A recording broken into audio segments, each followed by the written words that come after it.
화를 다스리는 지혜, 감정에 휘둘리지 않는 방법. 어느 날, 한 제자가 부처님을 찾아와 하소연하였습니다.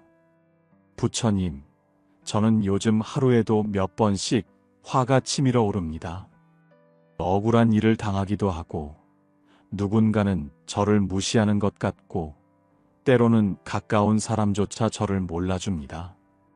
화를 참으려고 해도 마음속에서 불길처럼 솟아올라 어쩔 수가 없습니다. 화를 내지 않고 사는 것이 정말 가능합니까? 부처님께서는 조용히 미소 지으며 말씀하셨습니다. 그대에게 묻겠습니다.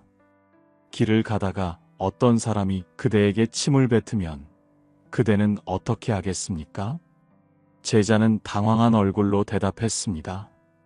당연히 기분이 나쁠 것입니다. 저를 무시하는 행동이니까요. 부처님께서는 고개를 끄덕이시며 다시 물으셨습니다. 그렇다면 그대는 침을 맞은 자리에서 화를 내겠습니까? 아니면 그 사람에게 침을 뱉어 되갚겠습니까? 제자는 곰곰이 생각하다가 말했습니다. 저도 그 사람에게 따지거나 똑같이 화를 낼지도 모르겠습니다. 하지만 그러면 일이 더 커질 수도 있겠군요. 부처님께서는 조용히 고개를 끄덕이며 말씀하셨습니다. 사람이 화를 내면 그 화가 상대에게 가는 것이 아니라 결국 자기 자신을 태우게 됩니다. 화란 뜨거운 숯을 손으로 움켜쥐는 것과 같습니다. 던지기 전에 손이 먼저 데이는 법이지요. 제자는 고개를 끄덕이며 한숨을 쉬었습니다. 알겠습니다, 부처님. 그런데 화가 나지 않으려 해도 저도 모르게 마음속에서 불꽃이 치솟습니다. 그러다 보면 저도 모르게 말을 내뱉고 나중에는 후회하게 됩니다. 어째서 사람은 이렇게 쉽게 화를 내는 걸까요? 부처님께서는 차를 한 모금 드신 후 조용히 말씀하셨습니다. 그대가 왜 화를 내는지 먼저 알아야 합니다. 그래야 화에서 벗어날 수 있습니다. 제자는 부처님의 말씀에 귀를 기울였습니다. 이제 본격적으로 화의 본질을 이해하는 이야기가 시작됩니다. 1부. 왜 우리는 화를 내는가? 제자는 여전히 의문이 많았습니다. 부처님, 저는 화가 외부에서 온다고 생각했습니다. 누군가 저를 무시하거나 억울한 일이 생기거나 뜻대로 되지 않을 때 화가 나는 것이 아닙니까? 부처님께서는 부드러운 목소리로 말씀하셨습니다. 그대는 지금 화가 밖에서 온다고 생각하고 있군요. 그러나 화는 외부에서 오는 것이 아닙니다. 화는 스스로 만들어내는 것입니다. 제자는 놀란 얼굴로 물었습니다. 하지만 부처님, 분명 어떤 사람이 저를 무례하게 대할 때 화가 납니다. 그 사람이 저를 자극했으니 화가 나는 것이 아닙니까? 부처님께서는 빙글에 미소를 지으며 물으셨습니다. 만약 같은 말을 들었는데 어떤 사람은 화를 내고 어떤 사람은 웃어넘긴다면 그 화는 어디에서 비롯된 것일까요? 제자는 잠시 생각하다가 대답했습니다. 그 사람의 마음에서 비롯된 것이겠지요. 부처님께서는 조용히 고개를 끄덕이셨습니다. 바로 그 점이 중요합니다. 화는 외부에서 만들어지는 것이 아니라 스스로의 마음속에서 일어나는 것입니다. 같은 상황에서도 어떤 사람은 화를 내고 어떤 사람은 담담하게 받아들입니다. 화가 일어나는 것은 우리의 마음이 그것을 받아들이고 있기 때문입니다. 제자는 여전히 이해가 되지 않는 듯 물었습니다. 그렇다면 어째서 사람마다 반응이 다른 것입니까? 부처님께서는 빙그레 웃으며 말씀하셨습니다. 이것은 씨앗과 같다. 같은 씨앗이라도 어떤 땅에서는 튼튼하게 자라고 어떤 땅에서는 메말라 죽습니다. 사람의 마음도 마찬가지입니다. 화를 쉽게 내는 사람은 그 마음이 화의 씨앗을 잘 키우는 땅과 같습니다. 제자는 깨닫는 듯 고개를 끄덕였습니다. 그러면 제가 화를 덜 내려면 제 마음을 바꿔야 한다는 말씀이군요. 부처님께서는 미소를 지으며 대답하셨습니다. 그렇다. 화를 내는 것은 마치 불에 기름을 붓는 것과 같다. 기름을 붓지 않으면 불은 저절로 사그라진다. 그대의 마음속 기름을 덜어낸다면 화도 자연스레 사라질 것이다. 화를 내면 손해보는 이유. 제자는 깊이 생각하며 물었습니다. 부처님, 하지만 화를 내지 않으면 억울한 일을 당한 것 같기도 하고 상대가 저를 더 우습게 여기지는 않을까요? 부처님께서는 조용히 웃으며 말씀하셨습니다. 그대는 지금 화를 내면 상대가 달라질 것이라 믿고 있구나. 그러나 화를 내서 바뀌는 것은 상대가 아니라 그대 자신이니라. 제자는 의아한 표정으로 되물었습니다. 무슨 뜻입니까? 부처님께서는 손에 작은 돌멩이를 하나 들고 말씀하셨습니다. 이 돌을 그대가 강물에 던진다면 어떻게 되겠는가? 물이 흔들리고 파문이 일어나겠지요. 그렇다면 이 돌을 다시 주워서 땅에 던지면 땅은 그대로 있고 돌만 튕겨나갈 것입니다. 부처님께서는 부드럽게 미소 지으며 말씀하셨습니다. 물처럼 흔들리는 마음을 가진 사람은 작은 자극에도 요동칩니다. 그러나 단단한 땅처럼 중심이 잡힌 사람은 어떠한 자극에도 흔들리지 않습니다. 화난 상대를 변화시키는 것이 아니라 결국 내 마음을 가장 먼저 상하게 합니다. 제자는 깊이 깨닫고는 고개를 숙였습니다. 그렇다면 저는 이제부터 어떻게 해야 화를 다스릴 수 있겠습니까? 부처님께서는 조용히 말씀하셨습니다. 그 방법을 지금부터 알려주겠습니다. 이제 제자는 화를 다스리는 구체적인 방법을 배우게 됩니다. 화를 다스리는 부처님의 지혜. 제자는 부처님 앞에 앉아 깊은 고민에 빠져 있었습니다. 부처님, 저는 화를 내지 않으려 노력하지만 어떤 말과 행동은 저도 모르게 마음을 어지럽힙니다. 어떻게 하면 감정에 휘둘리지 않고 평온한 마음을 유지할 수 있을까요? 부처님께서는 미소를 지으며 부드러운 목소리로 말씀하셨습니다. 그대가 스스로 감정을 받아들이지 않는 법을 익힌다면 화가 나도 그 감정에 휩쓸리지 않을 수 있을 것입니다. 제자는 고개를 끄덕이며 부처님의 말씀을 기다렸습니다. 그대에게 침을 뱉는 사람. 부처님께서는 조용히 이야기를 들려주기 시작하셨습니다. 옛날에 한 사람이 나를 찾아와서는 심한 욕설을 퍼부으며 나에게 침을 뱉었다. 그 사람의 얼굴에는 분노가 가득했고 나를 향한 미움이 그의 말과 행동에 가득 담겨 있었다. 제자는 깜짝 놀라며 물었습니다. 부처님께서는 그 사람에게 어떻게 대응하셨습니까? 부처님께서는 조용히 미소를 지으며 말씀하셨습니다. 나는 조용히 그 사람을 바라보며 이렇게 말했다.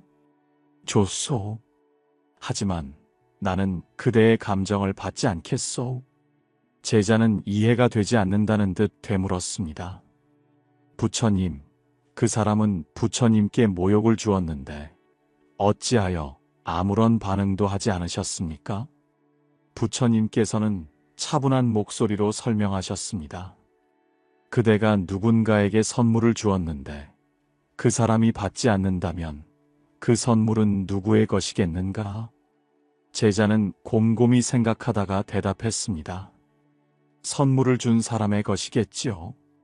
부처님께서는 고개를 끄덕이며 말씀하셨습니다. 그렇다. 누군가 나에게 화를 내고 모욕을 퍼부어도 내가 그것을 받아들이지 않는다면 그 감정은 오롯이 그 사람의 것이 된다. 그러므로 나는 그의 화를 받지 않았다. 화란 내가 받아들이지 않는다면 결코 내 것이 되지 않는다. 제자는 깊이 깨달은 듯 고개를 끄덕였습니다. 그러면 저도 누군가 저를 화나게 할 때 그 감정을 받지 않도록 연습해야 하겠군요. 부처님께서는 미소 지으며 말씀하셨습니다. 그렇다. 화를 다스리는 첫 번째 방법은 감정을 받아들이지 않는 연습을 하는 것이다. 독화살의 비유. 제자는 부처님의 말씀을 듣고도 여전히 궁금한 것이 많았습니다. 부처님, 저는 어떤 말은 흘려보낼 수 있지만 어떤 일들은 너무 억울해서 그냥 참기 어렵습니다. 저는 가끔 이런 생각이 듭니다. 왜 하필 나에게 이런 일이 일어났을까? 이럴 때는 어떻게 해야 합니까? 부처님께서는 조용히 고개를 끄덕이셨습니다. 그대는 지금 독화살을 맞은 사람과 같구나. 제자는 의아한 얼굴로 되물었습니다. 독화살이요? 부처님께서는 조용히 이야기를 이어가셨습니다. 어떤 사람이 길을 가다가 독이 묻은 화살을 맞았다고 생각해 보거라. 이 사람이 해야 할 가장 중요한 일은 무엇이겠는가? 제자는 대답했습니다. 당연히 화살을 빼내고 치료하는 것이 중요하겠지요. 부처님께서는 고개를 끄덕이셨습니다. 그러나 어떤 사람은 화살을 맞고도 이렇게 말한다. 이 화살은 어디서 날아왔는가? 누가 쏜 것인가? 화살의 독은 어떤 성분인가? 이렇게 질문만 하다가 정작 화살을 빼는 것을 잊어버린다면 그 사람은 어떻게 되겠는가? 제자는 눈을 크게 뜨고 대답했습니다. 결국 치료하지 못하고 스스로 더 큰 고통을 겪겠지요. 부처님께서는 미소를 지으며 말씀하셨습니다. 그렇다. 사람들은 억울한 일을 당하면 화를 내면서 스스로를 더 괴롭게 만든다. 마치 독화살을 맞았는데도 화살을 빼지 않고 왜 이런 일이 생겼는지만 고민하는 것과 같다. 그러나 진정으로 지혜로운 사람은 독화살을 맞았을 때 곧바로 그것을 빼내고 상처를 치료할 것이다. 제자는 깊이 깨닫고 조용히 고개를 끄덕였습니다. 그렇다면 화가 날 때마다 내가 지금 독화살을 쥐고 있는가? 라고 스스로 물어보아야 하겠군요. 부처님께서는 따뜻한 미소를 지으며 말씀하셨습니다. 옳다.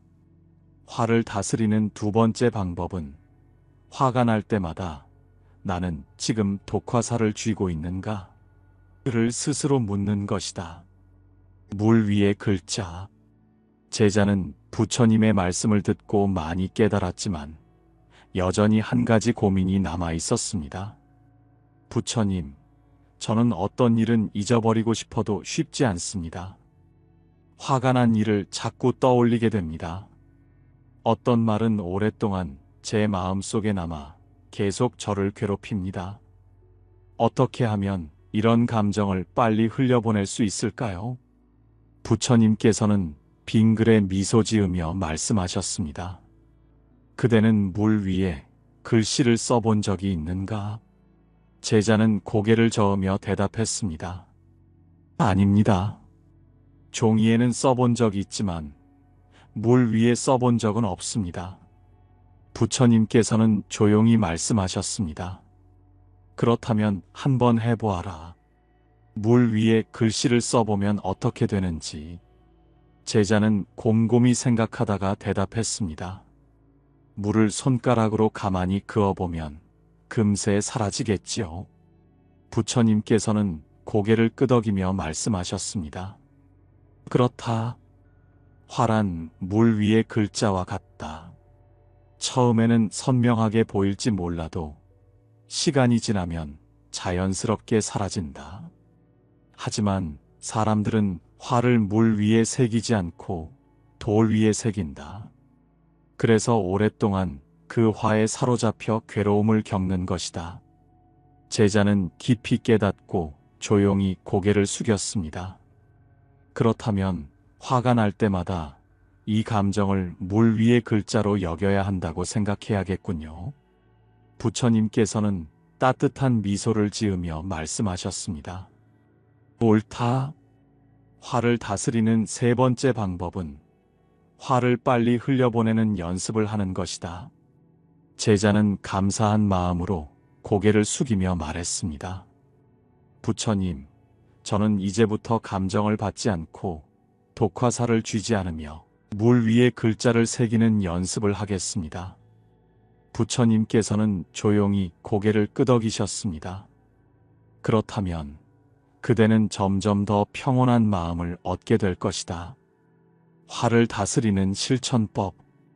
제자는 부처님의 가르침을 듣고 깊이 깨달았지만 여전히 한 가지 고민이 있었습니다. 부처님, 이제 저는 화를 다스리는 지혜를 조금은 알 것 같습니다. 하지만 실생활에서 화가 나는 순간이 오면 그 지혜를 떠올리기가 어렵습니다. 감정을 받아들이지 않는 연습을 하려고 해도 막상 화가 날 때는 참기가 어렵습니다. 어떻게 하면 순간의 감정을 다스릴 수 있을까요? 부처님께서는 조용히 미소를 지으며 말씀하셨습니다. 지혜를 아는 것과 지혜를 실천하는 것은 다르다. 오늘은 화를 다스리는 실천법을 알려주겠다. 그대가 이것을 꾸준히 익힌다면 어느 순간 화가 일어나더라도 쉽게 휘둘리지 않을 것이다. 제자는 기대에 찬 눈빛으로 부처님의 말씀을 기다렸습니다. 즉각 반응하지 말라. 3초 법칙. 부처님께서는 손에 작은 돌멩이를 하나 집어들고 그것을 연못 위에 살며시 던지셨습니다. 그대는 이 돌멩이가 물속으로 가라앉는 모습을 보았는가? 제자는 고개를 끄덕이며 말했습니다. 네, 부처님. 돌이 물에 닿자마자 바로 가라앉았습니다. 부처님께서는 미소를 지으며 말씀하셨습니다. 사람이 화를 낼 때도 이와 같다. 누군가 나를 자극하면 우리는 즉각적으로 반응하게 된다. 하지만 그 즉각적인 반응이 불필요한 후회를 불러오기도 하지. 제자는 조용히 부처님의 말씀을 새기며 질문했습니다. 그렇다면 저는 어떻게 해야 즉각적으로 반응하지 않을 수 있을까요? 부처님께서는 조용히 말씀하셨습니다. 화가 날 때는 심호흡을 3번 하고 말하기 전에 3초를 멈추어라. 제자는 궁금한 얼굴로 되물었습니다. 심호흡 3번이면 정말 효과가 있습니까? 부처님께서는 빙그레 웃으며 제자를 바라보았습니다. 그대가 지금부터 실험해 보겠는가? 제자는 고개를 끄덕였습니다. 좋습니다. 부처님께서는 조용히 말씀하셨습니다. 그대는 4초 동안 천천히 숨을 들이마시고 7초 동안 멈춘 뒤 8초 동안 길게 내쉬어 보아라. 제자는 부처님의 말씀대로 숨을 들이마시고 멈추었다가 천천히 내쉬었습니다. 그러자 몸과 마음이 조금씩 차분해지는 것을 느낄 수 있었습니다. 부처님께서는 미소를 지으며 말씀하셨습니다. 이것을 4, 7, 8호흡법이라 한다. 마음이 격해질 때 이 호흡을 반복하면 감정이 진정되고 즉각적인 반응을 막을 수 있다. 제자는 감탄하며 말했습니다. 정말 신기합니다. 숨을 몇 번 들이마셨을 뿐인데 마음이 한결 차분해집니다. 부처님께서는 고개를 끄덕이며 말씀하셨습니다. 화란 순간적으로 폭발하는 불꽃과 같다. 하지만 바람을 불어넣지 않으면 그 불꽃은 금세 사그라진다. 그대는 앞으로 화가 날 때마다 숨을 고르고 3초를 멈춘 뒤에 말하는 연습을 해보아라. 그러면 화로 인한 후회를 줄일 수 있을 것이다. 제자는 깊이 깨닫고 고개를 숙였습니다. 나와 상대를 분리하라. 제자는 한숨을 쉬며 말했습니다. 부처님, 저는 어떤 사람의 말이 너무 마음에 남아서 쉽게 잊히지 않습니다. 화를 내지 않으려 해도 그 말이 자꾸 떠올라 저를 괴롭게 합니다. 부처님께서는 조용히 차를 한 모금 드신 후 말씀하셨습니다. 그대에게 묻겠다. 어떤 사람이 거울 앞에서 화를 내면 거울 속의 사람도 화를 내겠는가? 제자는 고개를 갸우뚱하며 대답했습니다. 거울 속의 사람은 단지 반사된 모습일 뿐 진짜 감정을 가진 것이 아니지요. 부처님께서는 미소를 지으며 말씀하셨습니다. 그렇다. 마찬가지로 상대방이 화를 내거나 나를 비난할 때 그것은 그 사람의 감정일 뿐이다.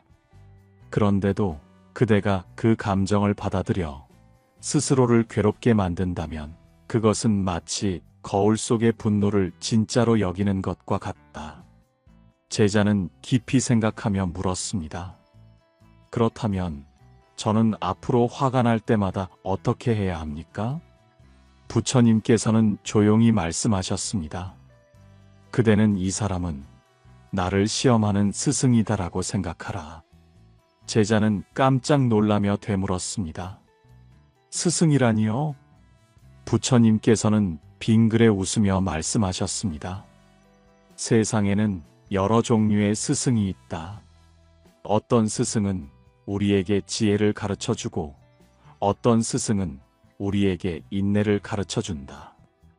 그리고 어떤 스승은 우리에게 화를 다스리는 법을 가르쳐준다. 제자는 깨달은 듯 고개를 끄덕였습니다. 그렇군요. 나를 화나게 하는 사람이 곧 나의 스승이라는 생각을 하면 감정에 휘둘리지 않게 될 것 같습니다. 부처님께서는 따뜻한 미소를 지으며 말씀하셨습니다. 옳다. 화를 다스리는 두 번째 방법은 나와 상대를 분리하는 것이다. 상대의 감정은 그 사람의 것이니 그대는 휘둘리지 말라. 마음을 비우는 연습. 제자는 깊이 깨닫고 있었지만 마지막으로 한 가지를 물었습니다. 부처님, 하지만 어떤 감정은 쉽게 사라지지 않습니다. 화를 참아도 몇 날 며칠 동안 마음속에 남아 저를 괴롭힙니다. 저는 어떻게 해야 이 감정을 완전히 내려놓을 수 있을까요? 부처님께서는 조용히 하늘을 바라보며 말씀하셨습니다. 그대는 하늘의 구름을 본 적이 있는가? 제자는 고개를 끄덕이며 대답했습니다. 네, 구름은 모였다가 금세 흩어지지요. 부처님께서는 미소를 지으며 말씀하셨습니다. 바로 그 점이 중요하다. 감정이란 구름과 같다. 순간적으로 머물지만 결국 흩어지는 것이다. 다만 사람들이 그것을 붙잡고 놓지 않으려 하기에 괴로움이 생기는 것이다. 제자는 깊이 깨달으며 말했습니다. 그러면 저는 하루를 마무리할 때마다 오늘 나를 화나게 한 일들을 흘려보내자고 생각하며 명상해야겠군요. 부처님께서는 고개를 끄덕이시며 말씀하셨습니다. 그렇다. 화를 다스리는 세 번째 방법은 마음을 비우는 연습을 하는 것이다. 모든 것은 변한다. 지금의 화도 지나갈 것이다. 제자는 깊이 감사하며 부처님께 절을 올렸습니다. 부처님, 감사합니다. 저는 이제부터 화를 즉각적으로 반응하지 않고 나와 상대를 분리하며 마음을 비우는 연습을 하겠습니다. 부처님께서는 따뜻한 미소를 지으며 말씀하셨습니다. 그렇다면 그대는 점점 더 평온한 사람이 될 것이다. 평온한 마음을 위한 기도와 마무리. 부처님께서는 제자와 함께 조용한 연못가에 앉아 있었습니다. 물결은 잔잔했고 새소리가 은은하게 들려왔습니다. 제자는 부처님의 가르침을 되새기며 깊은 깨달음을 얻었지만 마지막으로 다시 한번 물었습니다. 부처님, 저는 이제 화를 다스리는 방법을 배웠습니다.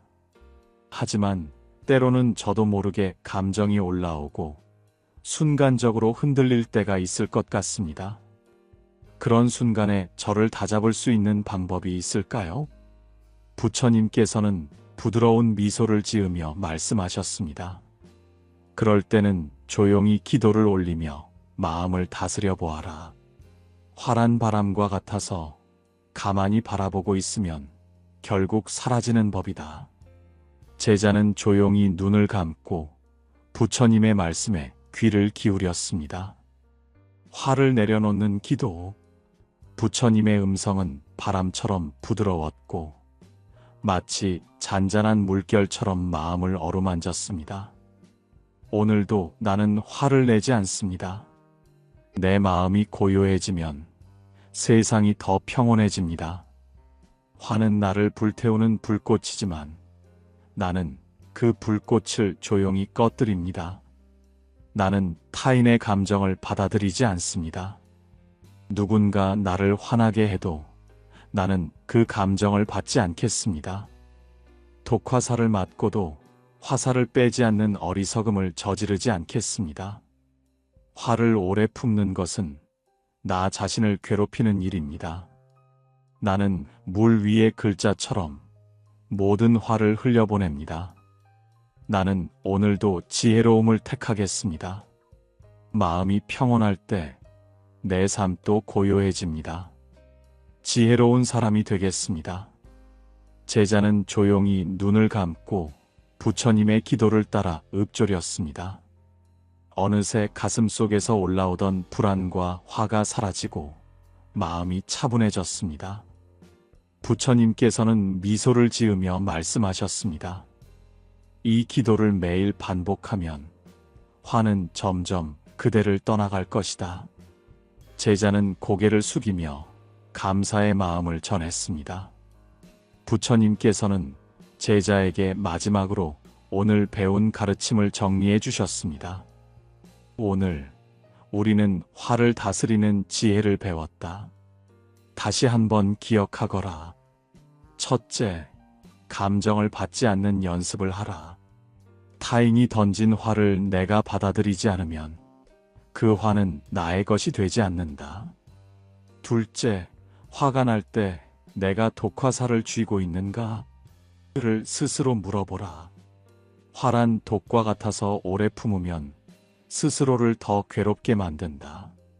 셋째, 화를 빨리 흘려보내는 연습을 하라. 화는 물 위의 글자와 같다. 오래 품을수록 나만 힘들어진다. 제자는 조용히 고개를 끄덕였습니다. 부처님, 저는 이제부터 이 가르침을 마음속에 새기고 실천하겠습니다. 부처님께서는 따뜻한 미소를 지으며 마지막으로 말씀하셨습니다. 지혜로운 자는 화에 휘둘리지 않는다. 이제 그대도 지혜로운 사람이 될 것이다. 제자는 조용히 절을 올리고 평온한 마음으로 자리를 떠났습니다. 연못은 여전히 잔잔하게 흐르고 있었고 하늘에는 구름 한 점 없이 맑은 빛이 가득했습니다. 부처님께 가르침을 들은 제자는 한결 평온해진 얼굴로 자리에서 일어났습니다. 마음속에서 일던 불길이 어느새 사그라지고 그 자리에 맑은 호수처럼 고요함이 자리 잡았습니다. 부처님께서는 조용히 제자를 바라보며 마지막으로 말씀하셨습니다. 활한 바람과 같아서 붙잡지 않으면 저절로 사라진다. 그대는 이제 바람을 붙잡지 않고 흘려보내는 법을 배웠다. 앞으로도 화가 일어날 때마다 오늘 배운 지혜를 떠올려라. 그러면 그대의 마음은 언제나 고요할 것이다. 제자는 깊이 감사하며 부처님께 절을 올렸습니다. 부처님 감사합니다. 저는 이제 화를 다스리는 법을 알고 있습니다. 오늘부터 저는 감정을 받지 않고 독화살을 쥐지 않으며 화가 물 위에 글씨처럼 흘러가도록 하겠습니다. 부처님께서는 따뜻한 미소를 지으며 고개를 끄덕였습니다. 그렇다면 그대는 점점 더 지혜로운 삶을 살게 될 것이다. 이제 편안한 마음으로 돌아가거라. 제자는 부처님의 말씀을 가슴에 새기며 천천히 걸어 나갔습니다. 그의 발걸음에는 더 이상 초조함이 없었고 마음에는 평온함이 가득했습니다. 오늘도 함께 해주셔서 감사합니다. 살아가다 보면 누구나 화가 날 때가 있지만 그 감정에 휘둘리지 않고 지혜롭게 다스릴 수 있다면 우리의 삶은 더욱 평온해질 것입니다. 화가 날 때마다 오늘 배운 지혜를 떠올려 보세요. 감정을 받지 않고 독화살을 쥐지 않으며 화가 물 위의 글씨처럼 사라지도록 하는 연습을 해보세요. 그러면 어느 순간 우리는 더 이상 화에 흔들리지 않고 고요한 마음으로 세상을 바라볼 수 있을 것입니다. 오늘도 평온한 하루 되시길 바랍니다. 지혜로운 하루 보내세요. 감사합니다.